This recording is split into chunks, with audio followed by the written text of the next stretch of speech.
O que é destaque nesta edição?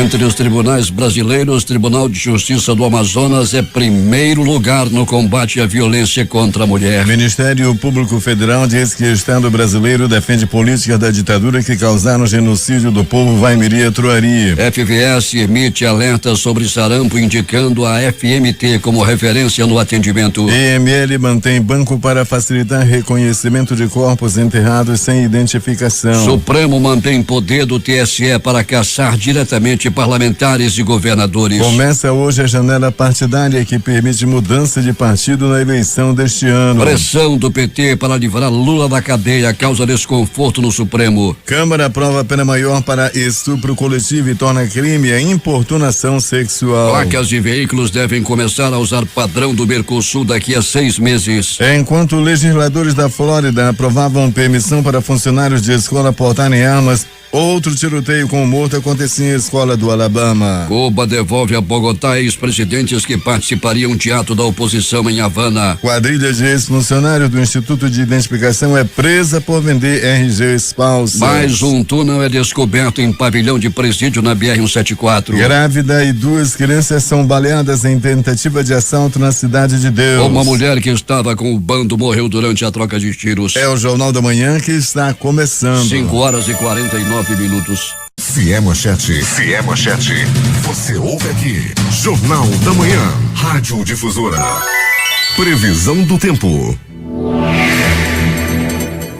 Com alguma nebulosidade, Manaus amanhece com 26 graus de temperatura e a máxima de hoje não deve ultrapassar os 32 graus. O Clima Tempo fala que é de 90% a probabilidade de chover 11 milímetros e essa chuva já está caindo na cidade. A umidade do ar está em 94%. Os ventos estão calmos com 6 km/h de velocidade. Hoje é quinta-feira, 8 de março. É dia de São João de Deus. Chegamos aos 67 dias do ano e faltam 298 para terminar 2018. Comemoramos o Dia Internacional da Cor e o Dia Internacional da Mulher. As histórias que remetem à criação do Dia Internacional da Mulher alimentam o imaginário de que a data teria surgido a partir de um incêndio em uma fábrica têxtil de Nova York em 1911, quando cerca de 130 operárias morreram carbonizadas. Sem dúvida, o incidente ocorrido em 25 de março daquele ano marcou a trajetória das lutas feministas ao longo do século XX. Mas os eventos que levaram à criação da data são bem anteriores a este acontecimento. Desde o final do século XIX, organizações femininas oriundas de movimentos operários protestavam em vários países da Europa e nos Estados Unidos. As jornadas de trabalho de aproximadamente 15 horas diárias e os salários medíocres introduzidos pela Revolução Industrial levaram as mulheres a greves para reivindicar melhores condições de trabalho e o fim do trabalho infantil, como nas fábricas durante o período. O primeiro Dia Nacional da Mulher foi celebrado em maio de 1908 nos Estados Unidos, quando cerca de 1.500 mulheres aderiram a uma manifestação em prol da igualdade econômica e política do país. Em 1910, durante a segunda Conferência Internacional de Mulheres Socialistas na Dinamarca, uma resolução para a criação de uma data anual para a celebração dos direitos da mulher foi aprovada por mais de 100 representantes de 17 países. 8 de março deve ser visto como um momento de mobilização para a conquista de direitos e para discutir as discriminações e violências morais, físicas e sexuais ainda sofridas pelas mulheres, impedindo que retrocessos ameacem o que já foi alcançado. E a força da mulher. A brasileira Carla Borges é a primeira mulher a pilotar um avião presidencial no Brasil. Com um olhar altivo e passos firmes, a militar se destaca em meio a um universo historicamente masculino, onde apenas 1 a cada 6 pilotos da instituição é mulher. E ela transporta o presidente Michel Temer em viagens oficiais. As flexões capitã e pilota estão registradas oficialmente no vocabulário ortográfico da língua portuguesa, organizado pela Academia Brasileira de Letras. Mesmo com a chancela do idioma, a maior parte das mulheres na carreira militar diz preferir o termo neutro, neste caso as palavras flexionadas no masculino. Pouca gente sabe que o avião presidencial é pilotado por uma mulher. 5h53 em Manaus.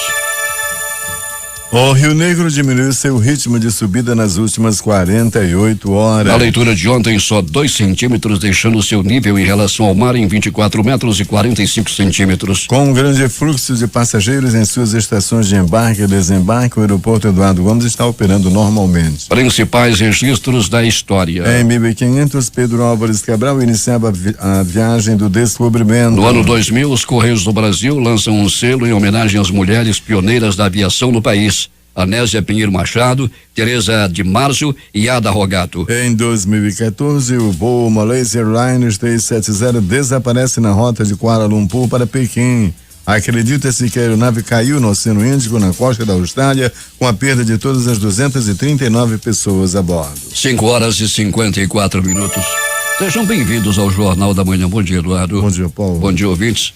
A Prefeitura de Manaus iniciou ontem os procedimentos técnicos para realizar a intervenção na Djalma Batista nesta sexta-feira, a partir das 9 horas da manhã. A medida faz parte do cronograma de obras estipulado pelo prefeito Arthur Virgílio Neto para a substituição da rede de drenagem de quase 40 anos que passa debaixo da avenida. Os trabalhos foram iniciados com a retirada dos postes de iluminação pública por parte da Eletrobras Amazonas Energia. O prefeito em exercício e secretário municipal de infraestrutura, Marcos Rota, a obra é de suma importância e se faz necessária para evitar prejuízos maiores, uma vez que a rede não suporta mais o volume das águas das chuvas e coloca a via sob risco iminente de desabamento. 5h54 em Manaus. Vamos às ruas da cidade, onde está nossa reportagem externa. Peregrine, muita chuva em Manaus neste fim de madrugada. Choveu forte em várias partes da cidade e inclusive aqui no sítio histórico da cidade, chuva muito forte. Bom dia Paulo Guerra, Eduardo Silva, ouvintes do Jornal da Manhã. Então, Paulo, choveu e choveu muito. Em algumas partes, acredito que até ainda chove. Na área da Zona Norte, na Zona Leste, onde nós começamos o trabalho logo cedo, Paulo, onde estávamos no Instituto Médico Legal, a chuva era muito forte, Paulo, por volta de 4h50. Agora, nesse exato momento, Paulo Guerra, nós que estamos em frente à garagem da Global, nas proximidades do Terminal 5, no bairro de São José, podemos afirmar que já não chove na Zona Norte e Leste da cidade. Já que você falou em transporte coletivo em garagem, como é que está o transporte coletivo nesse instante, Peregrini? Até o presente momento, tranquilo, Paulo. Nós que já passamos em frente à garagem da União Cascavel, lá conversamos com os rodoviários, aqui na Global também não foi diferente, Paulo, e nós conversando com os rodoviários, eles disseram que a saída dos ônibus está tranquila nesse exato momento, transporte coletivo na cidade operando de maneira normal até o presente momento. Uma paralisação estava prevista para hoje, mas vamos esperar que mais tarde não venha a acontecer nada, não é, Peregrini? Pois é, Paulo, né? Vamos esperar para que nada venha a acontecer. Os rodoviários aí reivindicam que as empresas não estão cumprindo com os acordos já firmados e cortando alguns benefícios dos rodoviários, e eles prometem parar se não vierem a cumprir o acordo que já foi, né, acertado lá atrás. Uma mulher grávida e 2 crianças foram baleadas ontem durante assalto lá na cidade de Deus Peregrini, e uma mulher participava do bando, acabou morrendo em troca de tiros. Acabou morrendo, Paulo. As informações dão conta de que 2 homens e essa mulher chegaram à frente de uma igreja, a igreja, o culto tinha acabado, e eles resolveram assaltar os fiéis. E já estavam querendo roubar a Kombi que estava estacionada na frente da igreja. Foi quando apareceram os justiceiros que atiraram nos bandidos, os bandidos revidaram e acertaram uma mulher grávida que levou um tiro no abdômen e 2 crianças, uma de 10, outra de 13 anos de idade. A jovem não conseguiu fugir, foi baleada, e além de ser baleada, apanhou muito de populares lá na área do bairro Cidade de Deus, comunidade Gustavo Nascimento. Seriam então justiceiros, Peregrini? Justiceiros, Paulo, justiceiros que atiraram, trocaram tiros com os bandidos e infelizmente aí pessoas que não tinham nada a ver com essa confusão acabaram aí sendo atingidas. Daqui a pouco o Peregrini volta e conta tudo o que aconteceu nas últimas horas na cidade. Bom trabalho para você. Muito bem, Paulo, daqui a pouco a gente volta de informação e me dizendo, explicando bem para o nosso ouvinte, Paulo, quem morreu foi a mulher que estava assaltando. Paulo Guerra, ela tinha apenas 20 anos de idade. Daqui a pouco, mais detalhes sobre esse assalto, essa morte que houve lá no bairro Cidade de Deus. 5h58 em Manaus. A Associação Comercial e Industrial do município de Iranduba abre as comemorações com uma salva de fogos seguida de um café da manhã às 7h na Avenida Amazonas, em frente à Voz Big Bom, que retransmite o Jornal da Manhã. Durante o evento serão distribuídas 400 rosas naturais e folhetos educativos com orientações sobre o combate à violência contra a mulher. Já na Praça dos Três Poderes, a partir das 8h da manhã de hoje, as mulheres que exercem cargos da esfera municipal promovem um encontro para comemorar a data à base de música, poesia, sorteio de brindes e outras atrações. À tarde será a vez da Associação de Amparo às Mulheres de Iranduba homenagear a classe em evento que ocorrerá na sede da entidade lá no bairro Novo Amanhecer. A Fundação Centro de Controle de Oncologia do Estado do Amazonas, a Fundação SECOM, unidade vinculada à Secretaria de Estado de Saúde, realiza nesta quinta-feira uma manhã de beleza alusiva ao Dia Internacional da Mulher. A ação acontecerá na sede da instituição e contará com apoio de diversos parceiros. A expectativa é que pelo menos 300 pessoas participem das atividades, entre pacientes, acompanhantes e funcionários. De acordo com a diretora-presidente da Fundação, engenheira biomédica Ana Paula Lemes, o principal objetivo do projeto é resgatar a autoestima de quem luta contra o câncer, fortalecendo os laços entre profissionais de saúde e pacientes e reforçando a política de humanização desenvolvida na instituição. Temos informações de Manacapuru, José Alberto Zegdeg. Muito bem, Paulo Guerra. O prefeito Beto D'Angelo de Manacapuru esteve na última terça-feira reunido com o governador Amazonino Mendes para agradecer o início dos serviços de recuperação da M352, Estrada de Novo Airão, e pelos investimentos já anunciados no município de Manacapuru, da reforma e ampliação do Hospital Lázaro Reis e Maternidade Cecília Cabral, além do recapeamento e recuperação das ruas da cidade. Na quarta-feira, ontem, esteve na sede do Intrans, acompanhado de vereadores e representantes do Sindicato dos Mototaxistas, dando início à assinatura dos contratos de mototaxistas legalizados e aprovados na seleção para operar o serviço de transporte individual de passageiros. Beto D'Angelo disse estar tomando as medidas legais para regularizar a classe e assim oferecer maior segurança aos manacapuruenses que utilizam esse meio de transporte. Além da visita ao Intrans, o prefeito esteve também na comunidade de Acajatuba, acompanhando a continuidade do trabalho realizado pela Embrapa no corredor metropolitano do Guaraná. Manacapuru está com as atividades implantadas, onde logo será assinado o termo de cooperação para fomentar a produção de 100 mil mudas de Guaraná no município. E a convite da Secretaria de Produção Rural do município, o chefe do executivo participou ainda de uma reunião promovida pelo órgão e um grupo de avicultores com o objetivo de buscar alternativas para melhorar as condições da criação e, consequentemente, gerar emprego e renda no município. Participaram da reunião os representantes do IDAM e CONAB. E na agenda de hoje, o prefeito estará logo mais a partir das 15 horas, juntamente com o secretário de Educação do município, professor Raimundo Conde, entregando à população as escolas José da Luz e Zoraida Alexandre, totalmente recuperadas. No mais, parabenizar todas as mulheres pelo seu dia, em especial as minhas duas mulheres, minha esposa Guilene Pinheiro e minha filha Cecília Cristina, elas que são o verdadeiro sustentáculo de minha vida. Para o Jornal da Manhã, Rede Difusora de Rádio, Zegdeg. Tá bom, Zegdeg. 6h07 em Manaus. Neste 8 de março, data em que é comemorado o Dia Internacional da Mulher, celebrado também o Dia Mundial do Rim. Por isso, as policlínicas gerenciadas pela Secretaria de Estado de Saúde e a Fundação Hospital Adriano Jorge terão programação especial para o público feminino, voltada à prevenção de doenças crônicas renais. A agenda envolve desde ações de conscientização à oferta de exames. Segundo a Sociedade Brasileira de Nefrologia, a doença renal crônica consiste na perda lenta e gradual do funcionamento dos rins, cuja principal função é filtrar resíduos e excesso de líquidos do sangue. No decorrer do mês de março, o Teatro Amazonas vai receber iluminação especial como parte de campanhas de conscientização e comemoração de datas culturais. Em diferentes ocasiões, o monumento ganhará cores como roxo, verde, azul e vermelho. A programação começa nesta quinta-feira, Dia Mundial do Rim, quando o monumento será colorido de azul e vermelho, chamando a atenção atenção para a questão da doença renal crônica, os fatores de riscos e possibilidades de prevenção. Na ocasião, um grupo de agentes de saúde do Centro de Doenças Renais do Amazonas realizará atividades como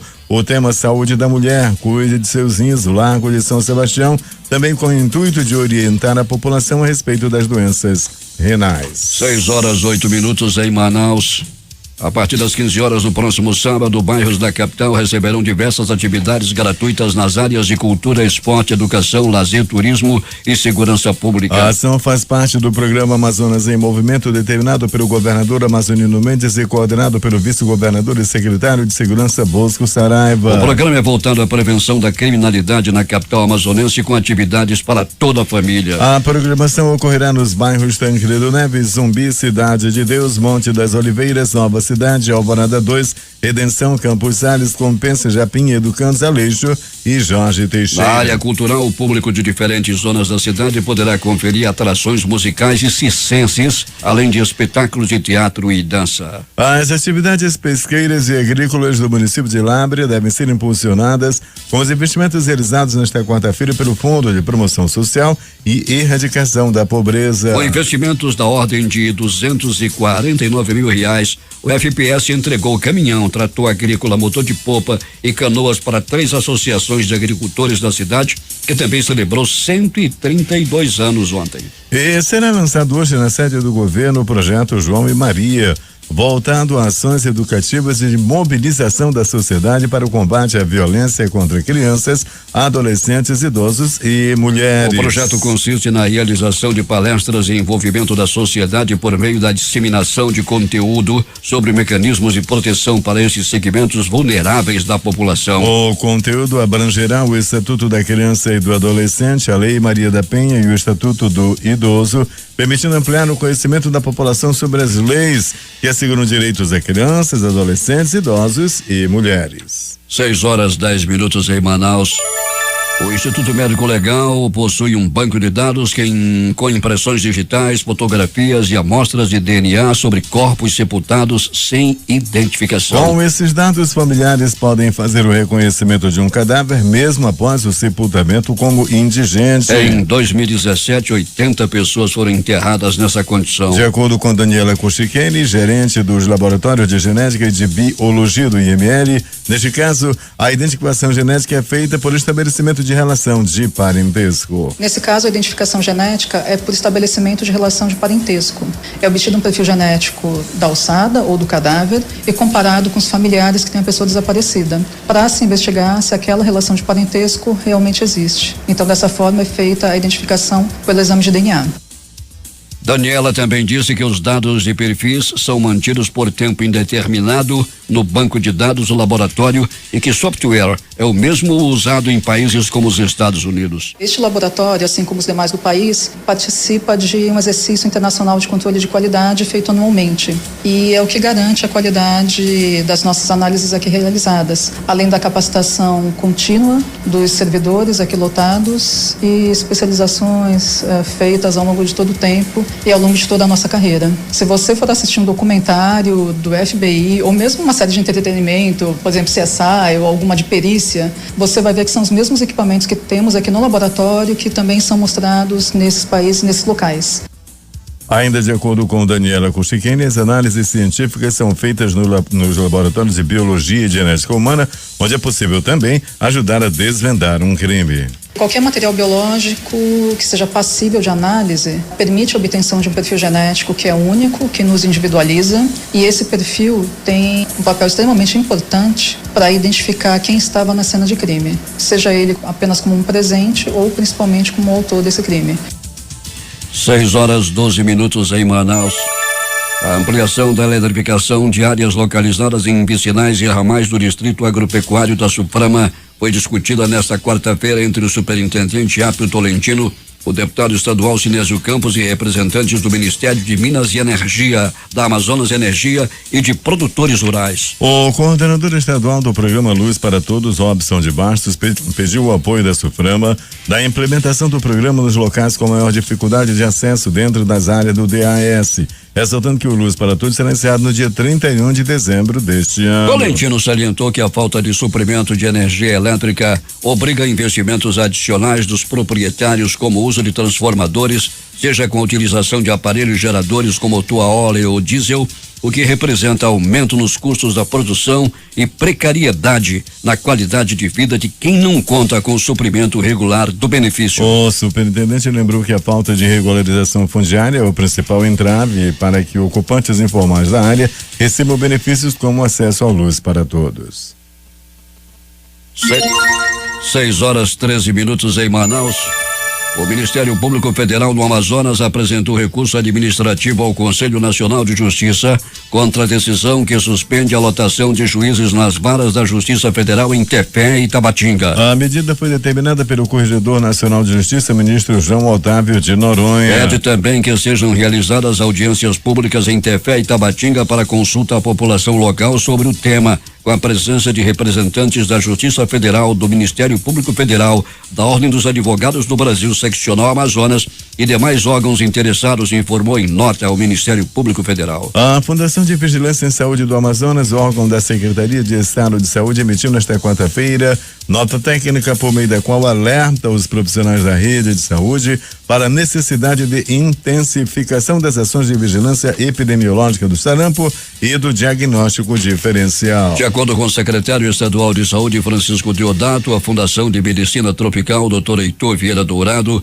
passa a ser um local de referência para o atendimento à doença. A nota técnica explica que todos os casos suspeitos detectados em unidades públicas e privadas devem ser encaminhados para o serviço de pronto atendimento da FMT, unidade da Suzan. As medidas que estão sendo adotadas, disse Deodato, levam em consideração a ocorrência de surto epidêmico de sarampo na Venezuela, no estado de Bolívar e em áreas fronteiriças com o Brasil, e a confirmação de casos de importados em Boa Vista, Roraima. Segundo ele, faz parte do plano de intensificação das ações de vigilância epidemiológica para evitar a reintrodução do sarampo no Amazonas, que há 15 anos não registra casos da doença. A Suzan também enviou seringas para a campanha de vacinação que está sendo feita em Roraima e colocou à disposição técnicos de vigilância epidemiológica da FVS, caso o estado necessite de reforço.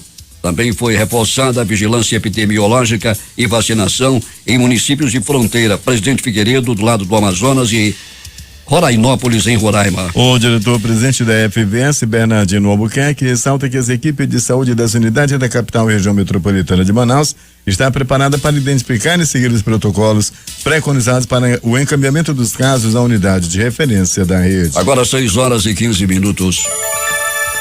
O Ministério Público Federal acusou a União de sustentar as mesmas teses de defesa do desenvolvimento nacional a qualquer custo, utilizadas para justificar violações de direitos humanos ocorridos durante a ditadura militar, na manifestação apresentada em ação civil pública que busca responsabilizar o Estado brasileiro pelo genocídio do povo Waimiri-Troari, quando da construção da BR-174 que liga Manaus a Boa Vista. Em resposta às contestações da União e da Fundação Nacional do Índio, o Ministério Público Federal rebateu todas as teses apresentadas pelos réus e reforçou o pedido de condenação feitos na ação para obrigá-los a adotar medidas de reparação e pagamento de indenização aos Waimiri-Troari. Para o órgão, tanto a União como a FUNAI não apresentaram nenhuma negação dos fatos e concentraram suas contestações na defesa da atuação estatal à época, em razão do interesse nacional na construção dessa rodovia. A Justiça, a União e a FUNAI sustentam haver à época um interesse nacional de desenvolvimento na realização da obra.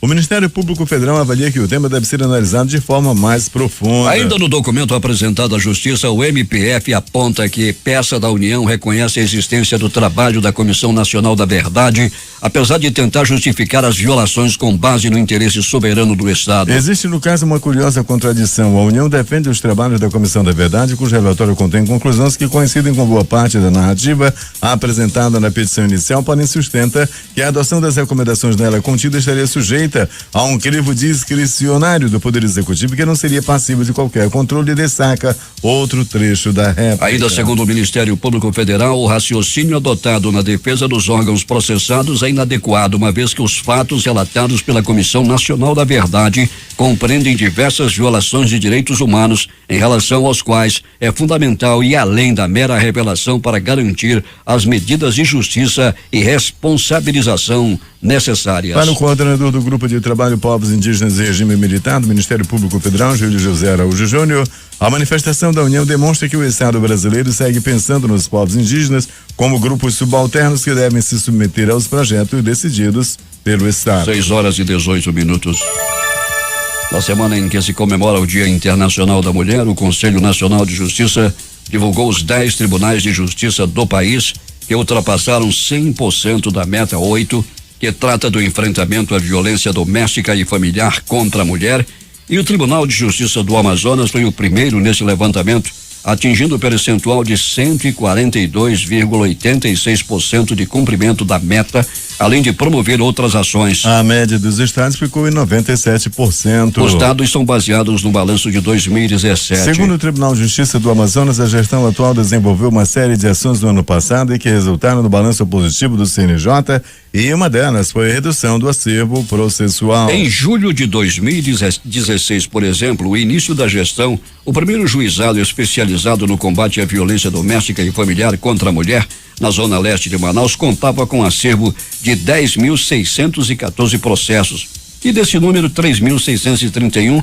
aguardavam audiência com pauta para mais de 4 meses. Hoje o acervo baixou para 6.900 e até o final desta semana estará zerando a fila de processos pautados. A subcoordenadora do Comitê Estadual da Mulher em Situação de Risco do Tribunal de Justiça, juíza Elza Vitória de Melo, explicou que com as filas zeradas, o tempo de espera para a realização de audiências, que era mais de 4 meses, passará a ser de 35 dias em média.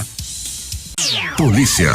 Uma quadrilha de estelionatários, alguns deles ex-funcionários do Instituto da Identificação do Amazonas, foi presa em flagrante ontem em suspeitas de participarem de um esquema de falsificação e comercialização de carteiras de identidade na capital. Segundo a Polícia Civil, eles também usavam dados de pessoas inocentes para fazer empréstimos. Ao todo, 4 pessoas foram presas: Francilene Ximenes Firmino, de 41 anos, e Ronaldo Zagari Lopes, de 46, são ex-funcionários do Instituto da Identificação. Além deles, também foram pegos Benedita Lúcio de Lima, de 48 anos, e Plácido Otávio Vieira da Silva, de 32. Segundo a Polícia Civil, o grupo foi preso após denúncia anônima de que eles vendiam registros gerais falsos para obter vantagens, incluindo usar os dados das vítimas para fazer empréstimos consignados em empresas financeiras. No momento da prisão do bando, eles tentavam fazer um empréstimo bancário no valor de R$40 mil, utilizando documentos de identidades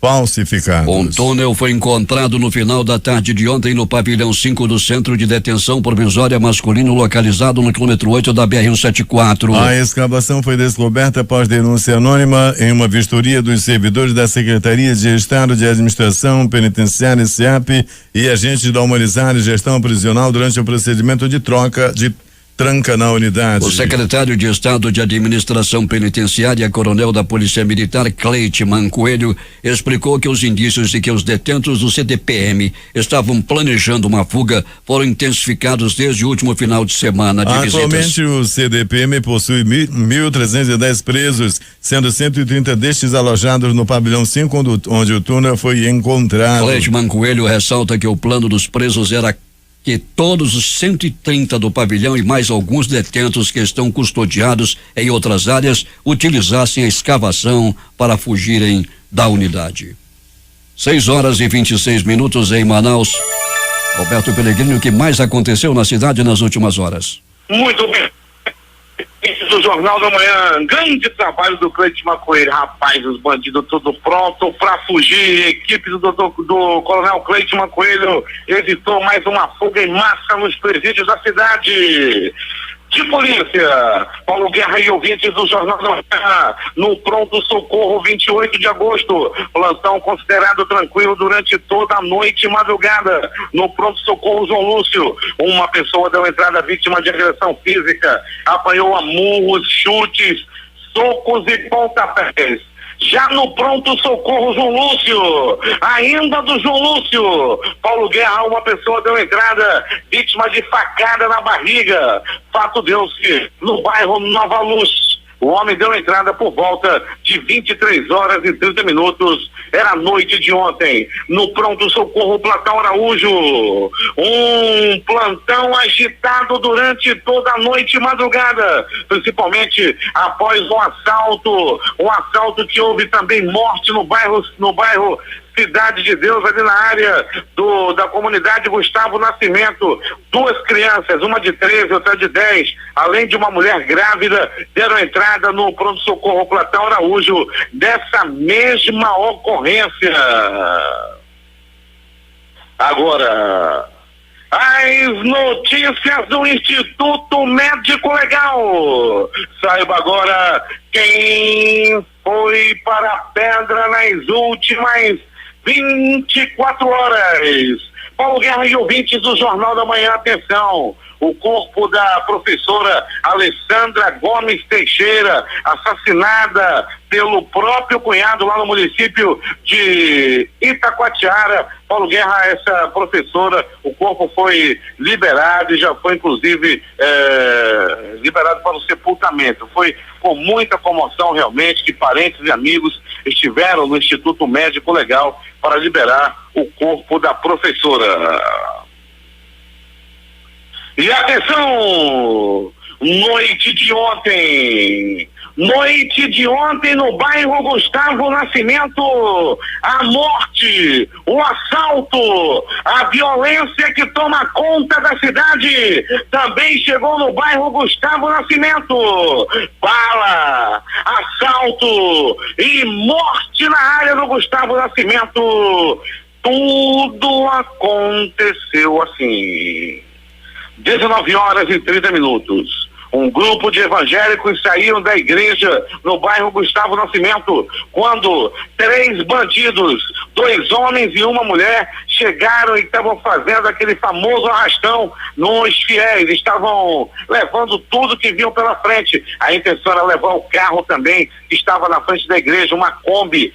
Quando apareceram os pistoleiros fantasmas, trocaram tiros com o bandido e os bandidos atiraram em 2 crianças, uma de 10, outra de 13 anos. Uma mulher grávida foi atingida com um tiro no abdômen. Uma das bandidas foi pega pela população e também levou um tiro de raspão. Daí Paulo Guerra foi aconselhada pela população a murros, chutes, socos e pontapés e acabou morrendo. A bandida morreu. Ela tinha 20 anos de idade e já estava no mundo do crime. A bandida morreu após o bando dela atirar numa mulher grávida e atirarem também em 2 crianças. A bandida morreu no bairro Gustavo Nascimento.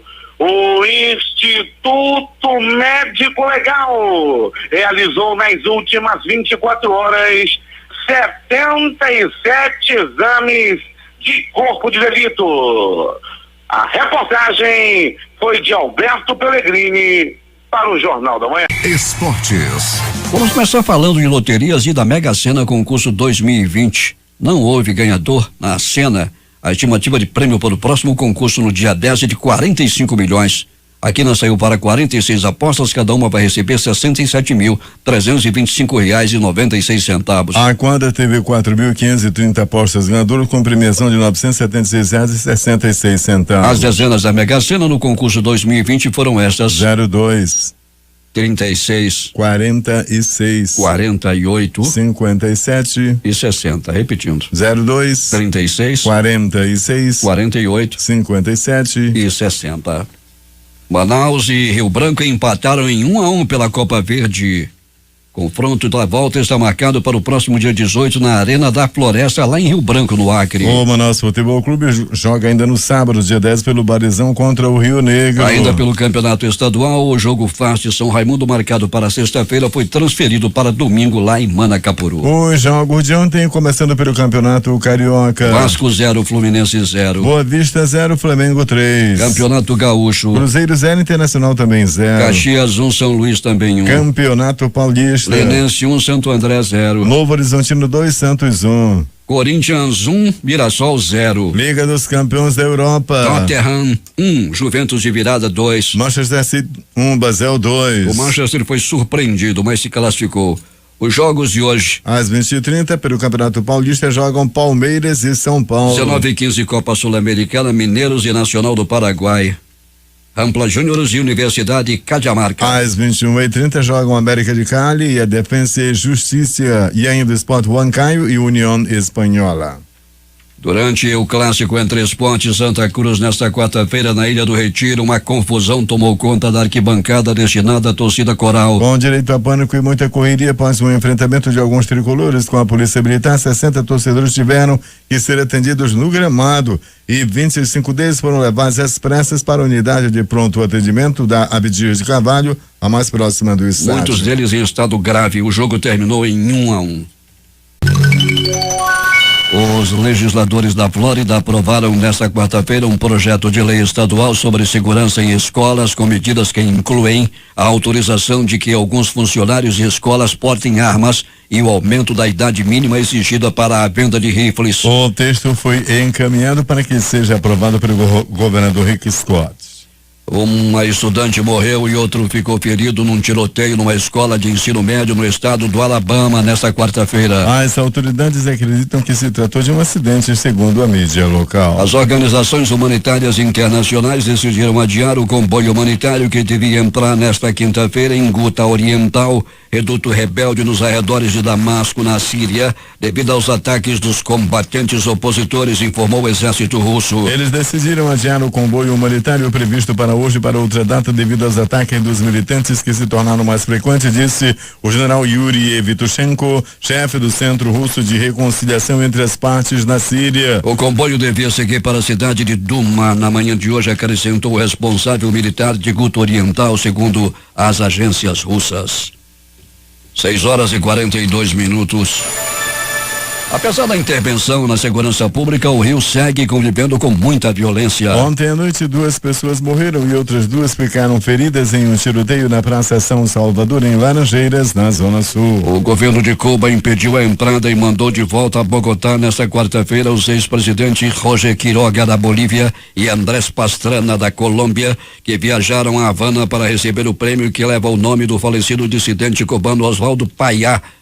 É uma arbitrariedade, uma grande falta de respeito, afirmou Rosa Maria Payá, filha do dissidente e diretora da Rede Latino-Americana de Jovens pela Democracia, que entrega o prêmio que confirmou a agência F que Cuba enviou de volta os ex-presidentes no voo seguinte da companhia aérea Avianca. Payá acrescentou que ainda esperam a chegada de outros legisladores e ex-presidentes que devem participar nesta quinta na capital cubana da entrega do prêmio, que reconhece este ano a Iniciativa Democrática da Espanha e das Américas, um grupo formado por 37 ex-presidentes e ex-chefes de governo. Foram os próprios Quiroga e Pastrana que denunciaram nas suas contas no Twitter que estavam retidos em escritórios de imigração do Aeroporto Internacional José Martí de Havana.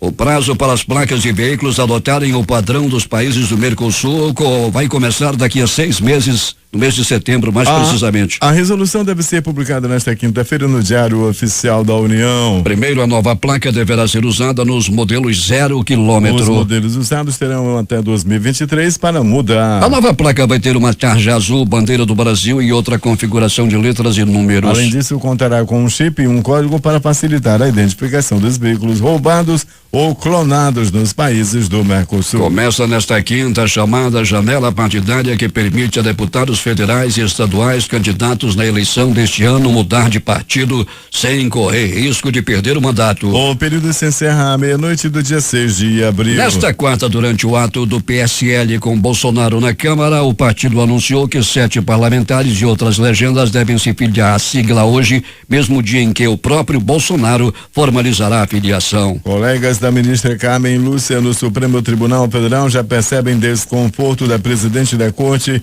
para colocar na pauta de julgamentos a ação que discute a constitucionalidade da prisão a partir da condenação em segunda instância. A pressão maior é de integrantes do PT que têm percorrido gabinetes do STF em busca de conversas com ministros para colocar o tema na pauta. Isso porque na avaliação do núcleo petista é mais seguro votar num caso genérico do que colocar na pauta um recurso específico do ex-presidente Luiz Inácio Lula da Silva. Na avaliação do PT, a única chance de Lula escapar da prisão é obter uma decisão favorável no Supremo Tribunal Federal, quarta e última instância da Justiça. Por 10 votos a 1, o Supremo Tribunal Federal decidiu ontem manter o poder do Tribunal Superior Eleitoral, TSE, para cassar originariamente o mandato de deputados federais, estaduais, senadores e governadores eleitos que tiveram os mandatos questionados pelo Ministério Público Eleitoral ou por um adversário político. A competência do tribunal para julgar os casos foi questionada pelo PDT por meio de uma ação de inconstitucionalidade protocolada na Corte no ano de 2009.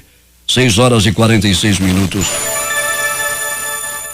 Em apenas uma semana de 2017, o Brasil registrou 126 mortes violentas de mulheres. 6 meses depois, só um desses casos foi a julgamento. É o que mostra um novo levantamento feito pelo monitor da violência. Nos casos envolvendo as mortes de 126 mulheres, apenas 34 prisões aconteceram e só 32 viraram processos. Nas mortes de autoria desconhecida, quando não há flagrante testemunhas ou evidências óbvias, o ritmo lento das investigações e a falta de prioridade dificultam a elucidação dos crimes. A Câmara dos Deputados aprovou nesta quarta-feira um projeto que aumenta a pena em caso de estupro coletivo e torna crime a importunação sexual e a divulgação de cena de estupro. O projeto já havia sido aprovado pelo Senado, mas como os deputados modificaram o texto, os senadores deverão analisar a proposta novamente. Pelo texto, com a tipificação dos crimes de divulgação de cena de estupro e de importunação sexual, as penas poderão variar de 1 a 5 anos de cadeia. A importunação sexual é relacionada